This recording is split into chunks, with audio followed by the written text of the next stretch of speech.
বিশ্বের একমাত্র প্রবাল দ্বীপ সেন্ট মার্টিন কি তাহলে এবার সেন্ট মার্কিন হয়ে যাবে? আমেরিকানরা কি সেন্ট মার্টিনকে দখল করে নিবে? এমন একটি গুজব কিন্তু বাজারে চলছে। আমরা যদি সোশ্যাল মিডিয়াতে খেয়াল করি, রাজনৈতিক মহলে খেয়াল করি, যে বিতর্ক হচ্ছে যে এবার ইউনূস সরকার সেন্ট মার্টিনকে আমেরিকানের হাতে তুলে দিবে। ট্রাম্প ক্ষমতায় আসবে, কিছুদিনের মধ্যে আসছে, সো ট্রাম্পের হাতে তুলে দেবে সেন্ট মার্টিনকে। আসলে কি তাই? এই প্রশ্নের উত্তর খুঁজবো এই ভিডিওতে।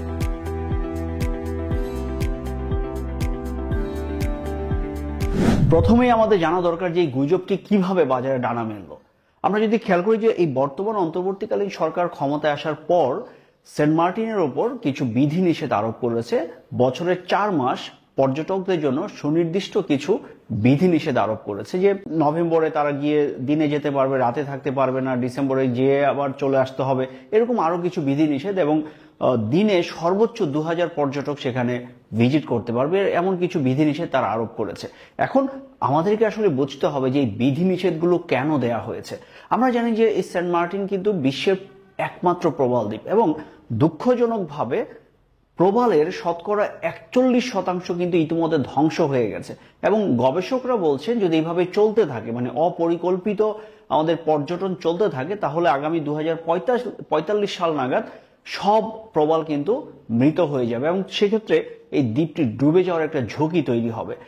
পাশাপাশি গত কিছুদিনের মধ্যে প্রায় 3000 নারিকেল গাছ কিন্তু মারা গেছে সাদা মাছির আক্রমণে। তো এভাবে নানাবিধ সমস্যা সেন্ট মার্টিনে তৈরি হচ্ছে। তো সেই জন্য বর্তমান সরকার এই পর্যটন নিয়ন্ত্রণের জন্য কিছু বিধিনিষেধ আরোপ করেছে, যেটাকে আমরা আশঙ্কা করছি যেহেতু বিধিনিষেধ দিয়েছে, নিশ্চয়ই আমেরিকার এখানে কোনো হাত আছে।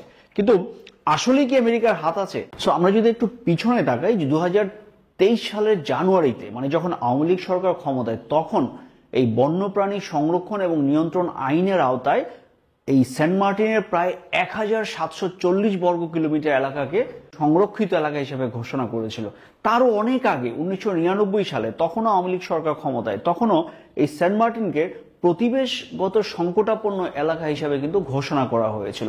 এভাবে অনেক আগে থেকেই সেন্ট মার্টিনকে রক্ষার জন্য বিভিন্ন সরকারি এবং বেসরকারি পদক্ষেপ নেওয়া হয়েছে। কিন্তু রাজনৈতিক সরকারগুলোর সময় যেটি হয় যে পরিকল্পনা নেওয়া হয়, কিন্তু মানে ব্যবসায়িকদের বিভিন্ন চাপে কিন্তু সেটি বাস্তবায়ন করা যায় না। তো এবার অন্তর্বর্তীকালীন সরকার ক্ষমতায় আসার পর এই সেন্ট মার্টিনকে রক্ষা করার জন্য যে আগের মানে পূর্ববর্তী সরকারগুলোর যে প্রকল্প, সেগুলো তারা বাস্তবায়নের চেষ্টা করছে। এই প্রকল্প নতুন কিছু নয়, এই যে পর্যটকদের জন্য নিয়ন্ত্রণের যে ব্যবস্থা, এটা নতুন কিছু নয়।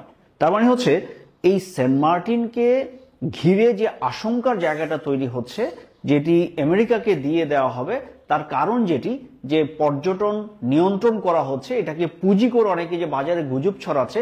আমরা জানলাম যে আসলে পর্যটন নিয়ন্ত্রণের মূল কারণ হচ্ছে সেন্ট মার্টিনকে রক্ষা করা। কারণ আমরা যদি অপরিকল্পিত পর্যটনের মাধ্যমে সেন্ট মার্টিনকে ধ্বংস করে দেই, এই যে যেটা আশঙ্কা করা হচ্ছে 2045 সাল নাগাদ সকল প্রবাল ধ্বংস হয়ে যাবে, এটি ডুবে যেতে পারে, তাহলে কার লাভ হবে? আমরা একটি দ্বীপকে হারাবো। ভবিষ্যৎ চিন্তা করে সরকার যে পদক্ষেপটি নিয়েছে, আমার মনে হয় যে আমাদের সকলেরই এটাতে সাধুবাদ জানানো দরকার। তো এবার একটু দেখি যে আমেরিকা এখানে একটি নৌঘাঁটি করবে বলে বাজারে আরেকটি গুজব প্রচলিত আছে, সেটি কতটুকু সত্যতা। দেখুন যে আমেরিকার এই দক্ষিণ এশিয়াতে বা এশিয়াতে চীনকে প্রোটেক্ট করার জন্য তাদের একটি স্বার্থ এখানে অবশ্যই আছে, এবং সমুদ্রে শুধু চীন নয়, ভারত এবং বার্মা, বাংলাদেশ, প্রতিটা দেশেরই স্বার্থ সেখানে জড়িত। কিন্তু আমরা যদি নৌঘাঁটি করার প্রসঙ্গটাতে আসি, যে আমেরিকার বিশ্বের বিভিন্ন প্রান্তে নৌঘাঁটি আছে। ওদের সবচেয়ে ক্ষুদ্র যে নৌঘাঁটি, সেটা হচ্ছে ভারত মহাসাগরের দিয়েগো গার্সিয়া।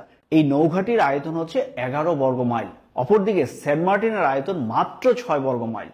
তাহলে আমেরিকার ক্ষুদ্রতম নৌঘাঁটির আয়তন যেখানে 11 বর্গ মাইল, সেখানে সেন্ট মার্টিনের মতো 6 বর্গ মাইল এলাকায় তাদের নৌঘাঁটি করাটা কতটুকু যৌক্তিক, সেটা কিন্তু সহজে অনুমেয়। পাশাপাশি সেন্ট মার্টিন কিন্তু একটু অগভীর।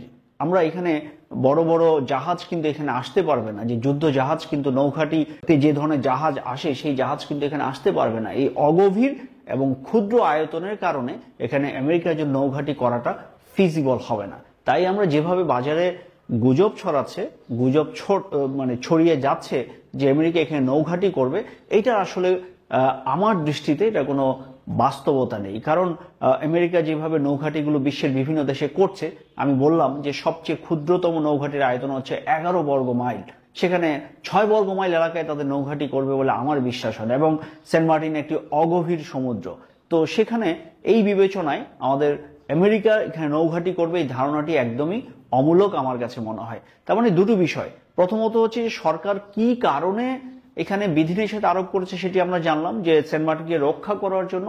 পাশাপাশি আমেরিকা এখানে নৌঘাটি করবে বলে যে গুজবটি আছে সেটারও বাস্তব কোনো কারণ আমি দেখি না। আশা করি আমরা আসল সত্যটি জানার চেষ্টা করব, কোনো গুজবে কান দিব না এবং মিথ্যা গুজব আমরা শেয়ার করব না। সবার জন্য শুভকামনা।